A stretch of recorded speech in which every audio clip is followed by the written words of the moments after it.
Thank you for bearing with us. I have a smile on my face because I've been anticipating this. Everyone else has too. He's quite the character, and we know this is going to be enjoyable. As a matter of fact, this is Glenn Ramos and his lovely wife Lisa that accompanies him. And when they first started attending here, for first several weeks, we weren't aware of what their names were. They hadn't filled in the visitor card or anything, and so we would just, someone would ask me, or we'd just say, identifying them, we'd say, well, you know, the big guy and his pretty wife. But now you see about the colors, what I was talking about. I didn't want to clash with him. I wanted him to be the colorful one on the stage, and he certainly is. So good morning, Clint. Morning, Pastor Judy. Are you ready? Whew, how much time do we got?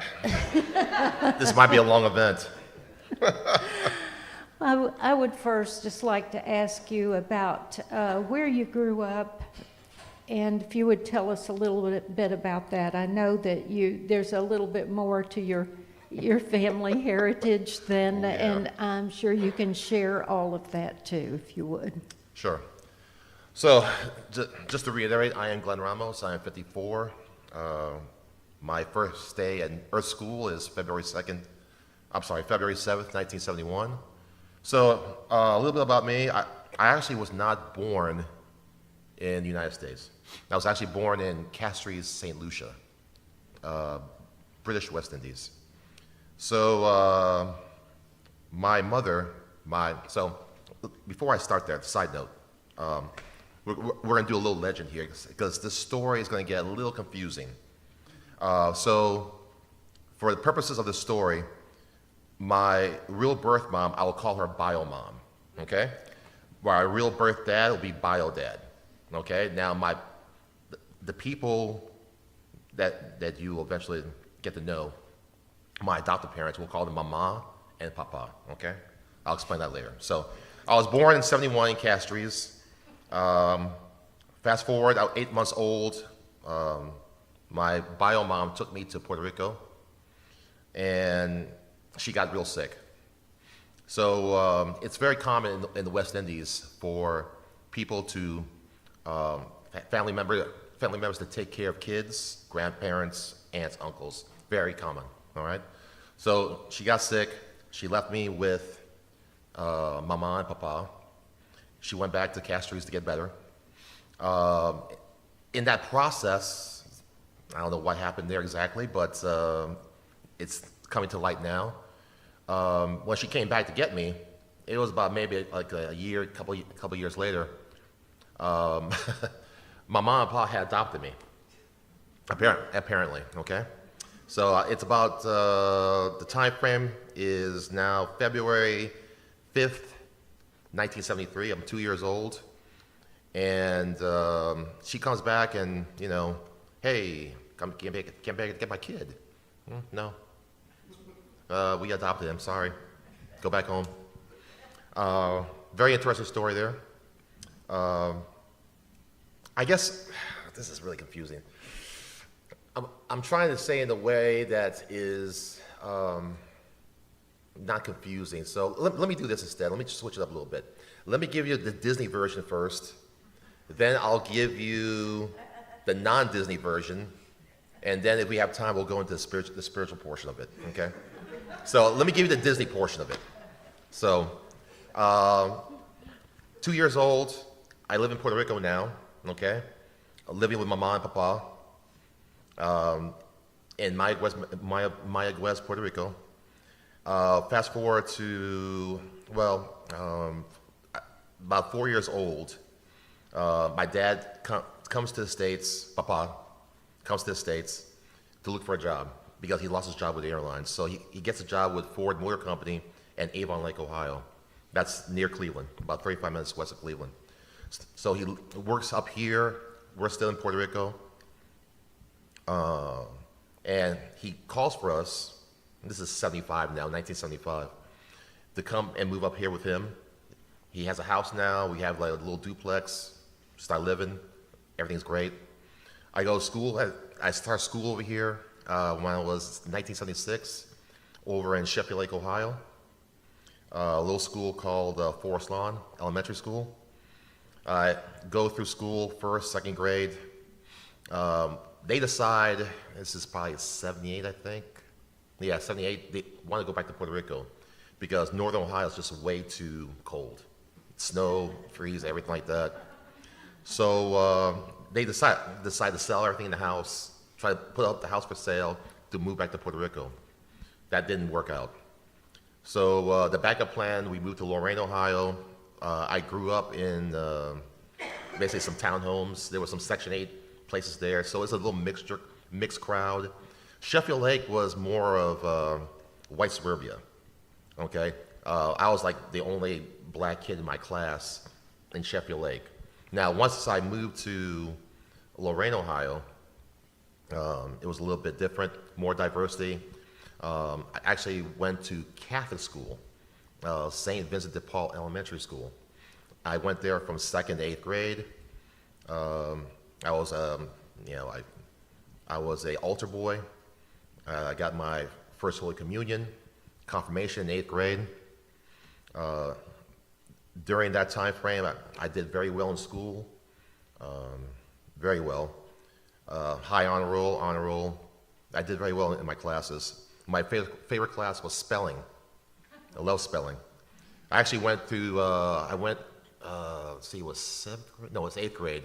I was actually entered in the Scripps Howard Spelling Bee, which was a national spelling bee. I actually went all the way to the regional finals in Lorain County, and I came in 14th overall. There was like 100 contestants. And I'll never forget that word I misspelled. I'll never forget it for as long as I live. The word was easelback. I never forget. Yeah. They told me to spell easelback. I had a 50-50 chance with the L-E or E-L. So I went with L-E. That was wrong. So, anyways,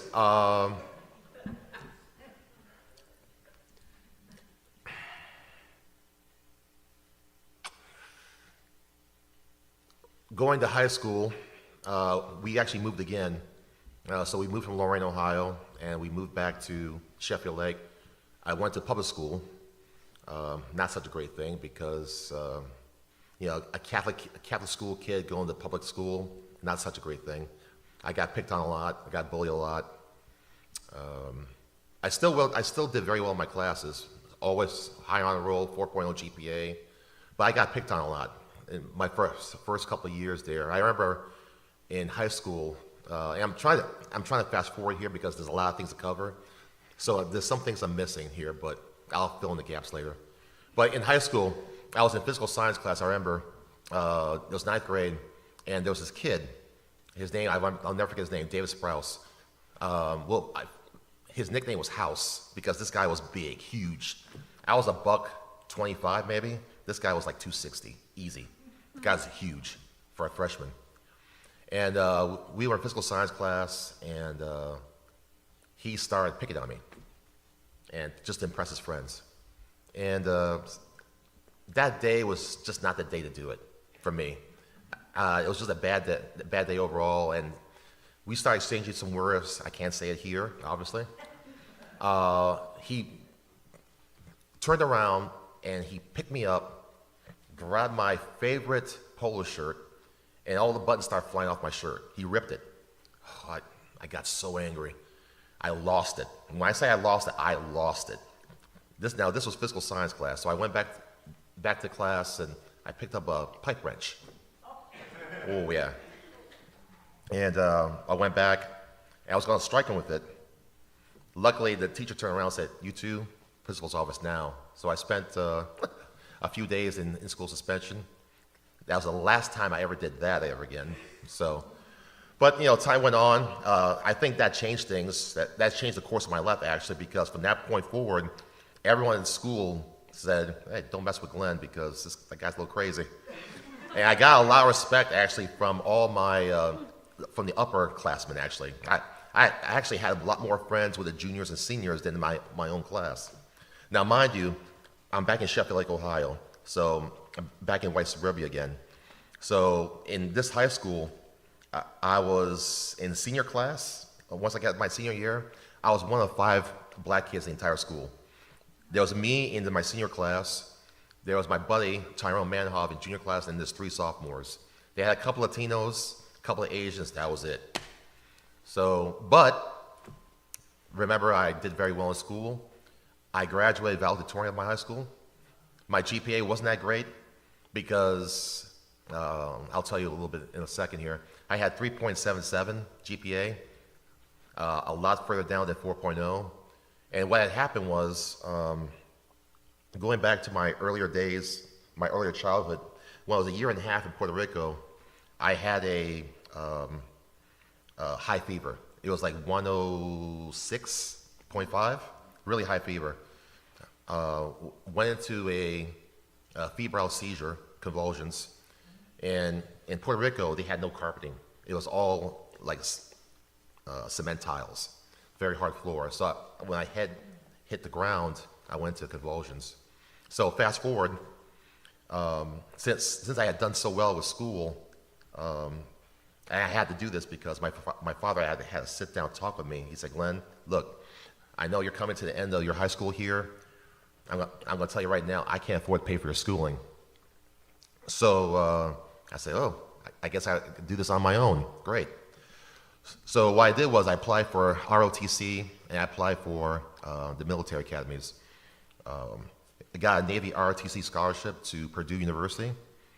And the reason why I was doing all this, and the reason why I was doing all this stuff for school and doing so well in school, I had an ambition, I had a goal. And it was in my heart. It was in everything I did. I worked to one singular purpose. I wanted to be an astronaut. I remember as a kid in elementary school at St. Vincent de Paul, at the library, it was a very small library. Sister Mary Ellen, she was the librarian, and I asked her, hey, you got any books about space? I want to learn about space. They had a small section of books about space. I read every book on that shelf, except for one, because it was a kind of first grader book, and it was too lowbrow for me.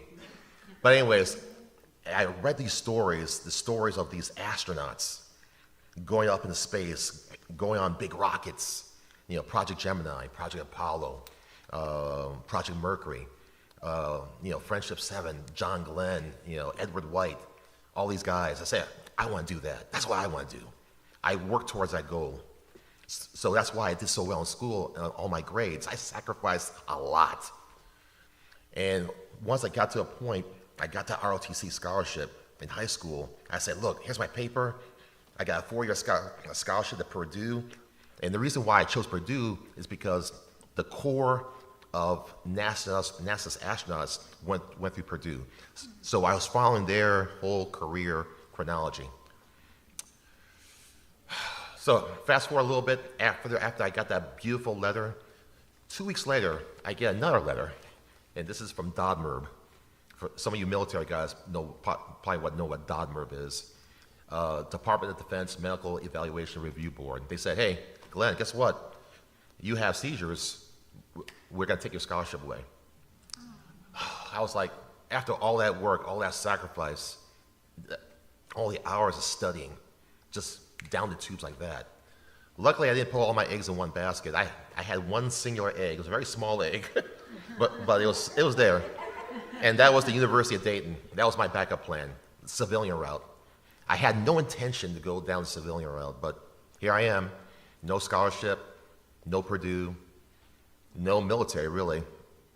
I was planning to go do my 20 years in the Navy, come out, be 41, 42, live the life, double dip, get my retirement money, go get me an engineering job. I had it all planned out, man. I had it all planned out. But you know what they say about the plans of mice and men, right? So I had to find another route, a more difficult route, as it turned out. So I remember my parents were not, my mom and papa, they were good people, don't get me wrong, but they had some quirks, in quotations. They were not your standard parents. And they weren't Ozzie and Harriet. They were not, how should I say?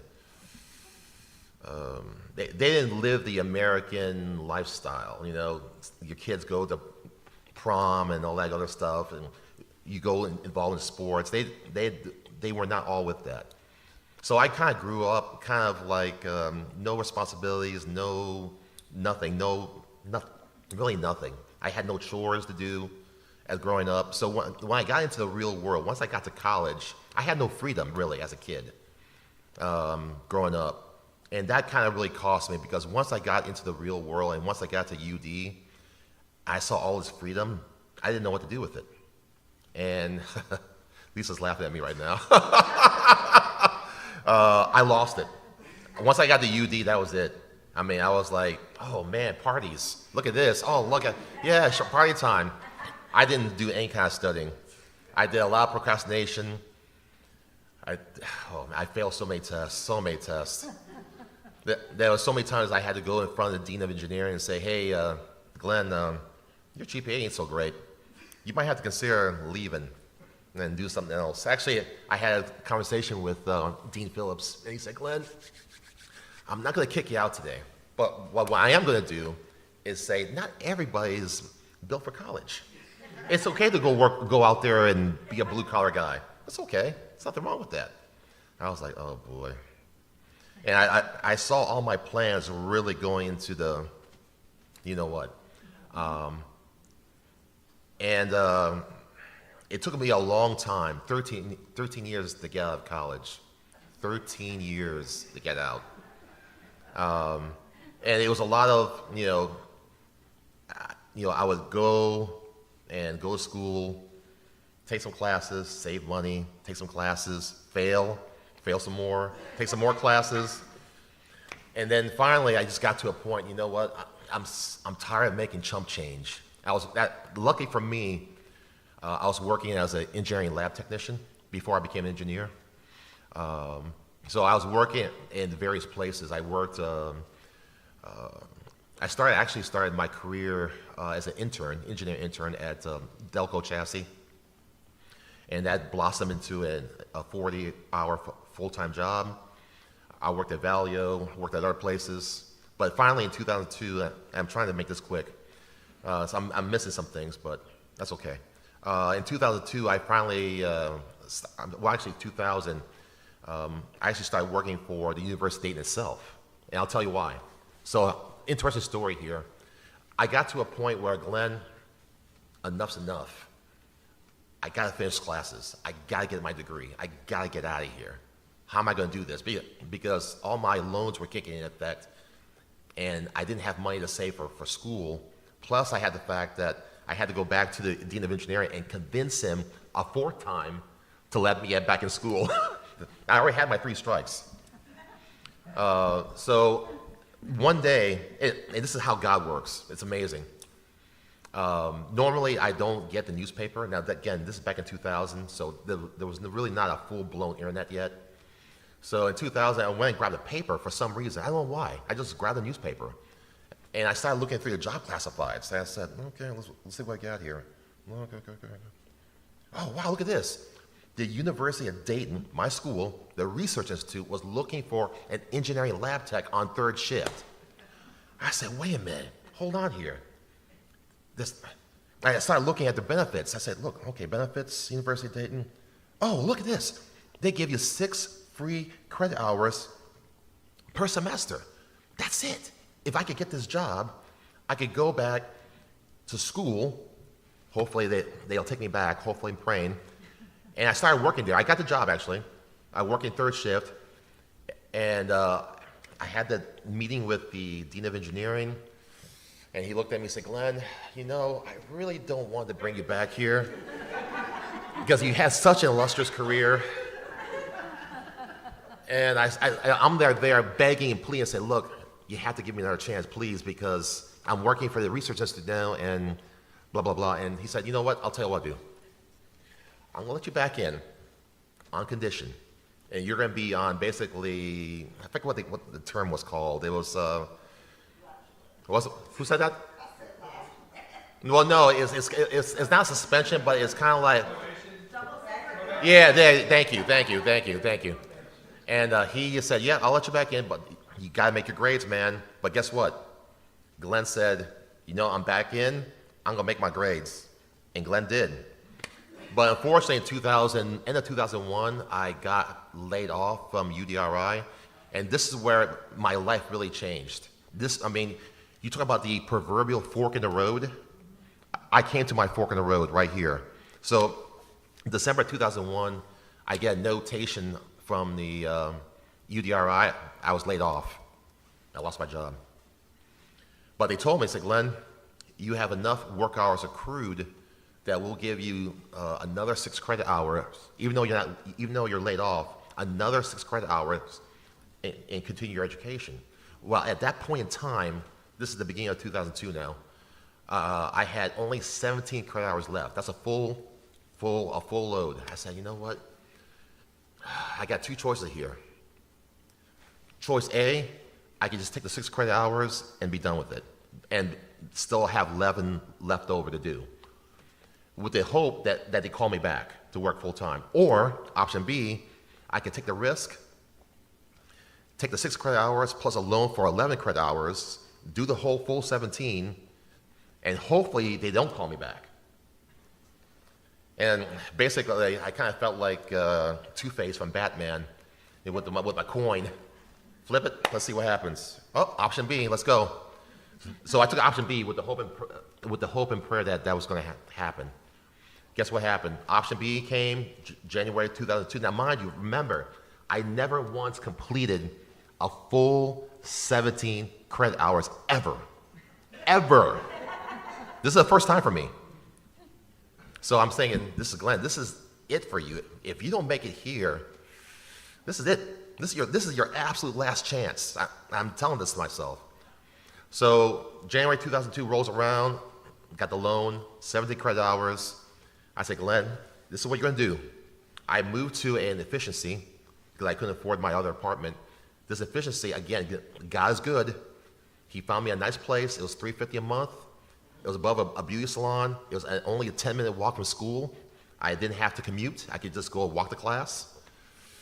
That whole time, January to May 2002, UDRI never called me back. Never called me back, ever. I was able to finish my classes, and this time, Glenn said, you know, Glenn, you're going to be smart this time. I created a schedule for every hour of the day was accounted for. Sleep, study, eating, working out, free time, everything was accounted for. I stuck to it to the letter, even to the point where my girlfriend at the time was at the hospital. She was in for serious surgery. She was an hour away from me, and she said, Glenn, are you going to come and visit me? I said, nope. I said, no. She goes, what? You're not going to come visit me in the hospital? Glenn, I just had heart surgery. I said, I'm sorry, honey, but I call her honey, but you understand what I'm saying. It's not, hold on. I say, honey, sorry. I got these classes that I have to get through. Now, you're already an RN. You're making 6 figures. You have your life. That's what I want. So I'm sorry, baby, but I can't come see you because that's going to eat into my time. And I can't do that. And she said, oh, I can't believe you, Glenn. I said, sorry. But that's how I stuck to the program, because I knew this was my last time. Anyways, May rolls around. It was beautiful. I got my degree. I went up, got my degree in my hand. I was so elated. I was so joyous. I was so thankful, so grateful.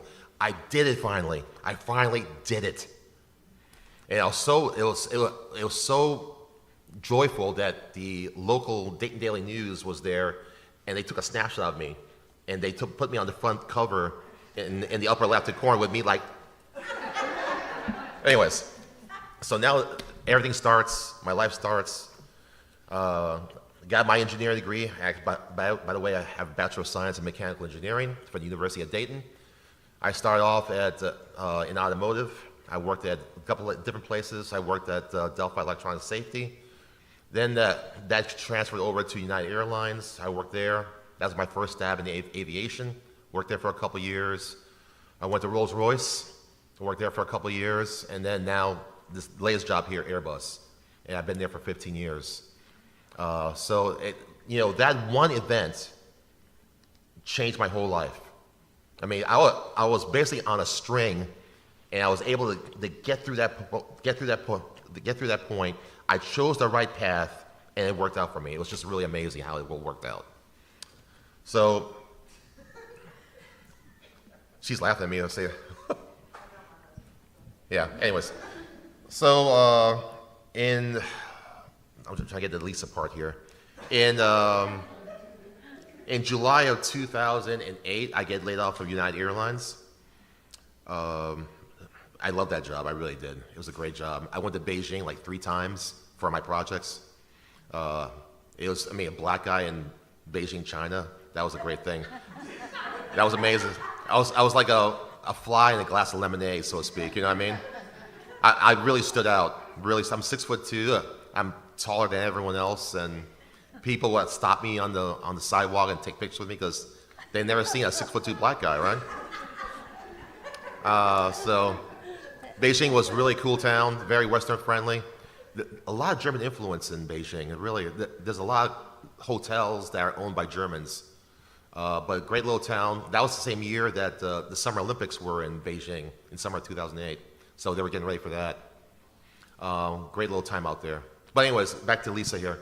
So I get laid off in July of 2008, and not really the best. Again, God's looking out for me here, just like he did with UDRI, finding that job, and then also the fork in the road, looking out for me, making the right choice. I just so happened a week prior to getting laid off, I had a job interview at Rolls-Royce. Because something told me, Glenn, you better go start looking for a job, because if you remember in 2008, the price of fuel has spiked. Oh, yeah. You remember that? Mm-hmm. Big time. And I said, you better go look for a job.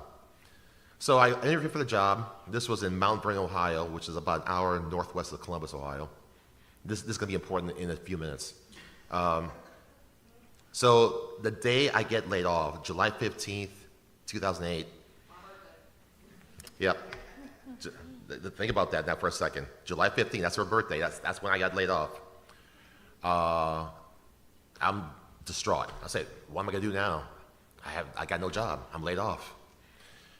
2 hours later, I get another call. Rolls-Royce, HR. They say, is this Glenn Ramos? Sure is. Glenn, we'd like to offer you a job. So the same day I get laid off, it's the same day I get a new job. Wow. It's amazing how that worked.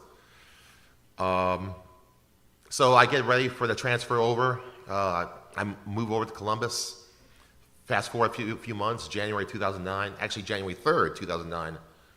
I go to Bar Louie. There's a little place, little bar and grill in Columbus. I'm sitting there having a drink, just a Guinness, looking at TV. In the corner of my eye, I look over, there's these 2 girls sitting off to the corner there. I figure they're by themselves, or maybe their boyfriends are in the restroom, or maybe they're an item. I don't know, So I'm looking, and I see Lisa. I'm looking at my corner, but I'm watching TV. I'm using my peripheral. And I'm looking for signs. I'm looking for a green light. I'm looking for something. Nothing. Absolutely nothing. And I said, and you know how guys are. Guys have these egos, you know what I mean? I don't want to go there and say, hey, what's up? How you doing? My name's Glenn. I'm not interested in you. I didn't want my ego destroyed. So guess what Glenn does? Glenn paid for his beer, left. Now, they're still sitting at the table now, mind you. I left. I went to somewhere else. I went and got gas in my car, went somewhere else, and sit down there, do the same thing. Guinness, watching people. I look in the corner, guess who I see? You're not going to believe this. Her. Now, mind you, this is Columbus, Ohio, mind you. Columbus is not Sheffield Lake. It's not a tiny town, right? Of all the places that I could have met her in one night, I meet Lisa twice in one night. So I figured this is God telling me, hey, dude, I'm giving you another mulligan. After this, no more mulligans. That's it. This is on you, buddy. And I'll give you one more chance to get this right. So I look over, and she does this. I say, oh, that's the green light I was looking for. If you had done that at Bar Louie, we wouldn't have to do this. So anyways, I walk over, talk to her, rest is history. We go on a date the next day, Starbucks, and the rest is history. So that's how I met her. Wonderful. Twice in one night. Wonderful. And who do you work for now? I work for Airbus Americas. Yeah. I am a principal engineer. Okay. Been there 15 years. I work in the standard side service bulletins. I'm what they call an RSL. That's internal speak for a retrofit solutions leader. So basically, I'm a project manager. Okay. And we we author and issue service bulletins to either repair, modify, or inspect aircraft Okay. on all platforms. Wonderful. Yeah, so. Well, I wish we had 2 more hours to listen to that. Oh man, it's I haven't got the good stuff yet. Not even the good stuff. Oh, what are stompers? That's what I did want to ask you. You and Lisa belong to a group called Stompers. What is 610 that? Stompers, yeah. So What is that? fast forward, we moved down here after we get married. I think what year was that, Lisa? That was 2019, because that was right before COVID. So I'm in business in Dallas, Texas, at a seat supplier, and she calls me. I'm at the hotel. She got, Lisa has a little ADHD, so she starts a story in the middle of the story, and she, Glenn, they're having tryouts. I say, who's having tryouts? The Dallas Cowboys? Who? I mean, who? She goes, oh. I said, Lisa, start from the beginning. She, I'm sorry. The 610 Stompers, remember them? We saw them a couple years ago in Mardi Gras. They're having tryouts. You should try out. And I'm an engineer. Usually engineers are not comfortable with that kind of social aspect of things. And I was like, I don't know. It's me dancing in front of a whole bunch of other people? I don't know. But she really insisted I need to try out. So I did. And, we got there a second day of tryouts, and I banged it out. I got a yellow headband. There's more to the story than that, but we don't have time for that. Maybe next time. But what happened was I had practiced for like 6-7 hours on this dance routine. I was finally ready to get on stage in front of all these people, 200 people, at Harrah's Casino in downtown New Orleans. I got on stage, and I forgot my dance routine. Completely forgot all of it. After being there for 6 or 7 hours, I forgot all of it. And so I was kind of ad-libbing, and the judges, the Stomper judges, they roasted me so bad. Roasted me. Horrible, most horrible performance we've ever seen in our entire lives. This is like the 11th year of Stompers at this point. I was like, oh my gosh. Luckily, again, God's looking out for me. Again, someone in the crowd said, give him a second chance. And then the crowd started saying, give him a second chance. So I asked that MC who was a Stomper, I said, hey, can I start this way? He goes, dude, that's where you were supposed to start with, that way. And so I started the right way, and the muscle memory came back, and I nailed it. I nailed it so good, they actually threw a yellow headband at me, which is kind of like the yellow buzzer from AGT. Yeah. Yeah, so anyways. Cool. Okay, well, we'll have to find out where you're performing and when. Yeah. So we can attend. Yeah, absolutely. But I haven't got to the good stuff yet. The good stuff is going to come later, I think. Okay. Yeah, but the parents and the whole. Okay. I'll just leave you with this. The year 2013 was an influx year, a transition year for me. Okay. Everything came to fruition in 2013. Like stuff came out in 2013. A lot of stuff. A lot of bad stuff came out in 2013. Stuff that I didn't know about. Okay. Stuff that really changed my life. Okay. But that's for next time. Okay. All right. Well, we sure have enjoyed it. Yeah. Thank you. Thank you. Thank you.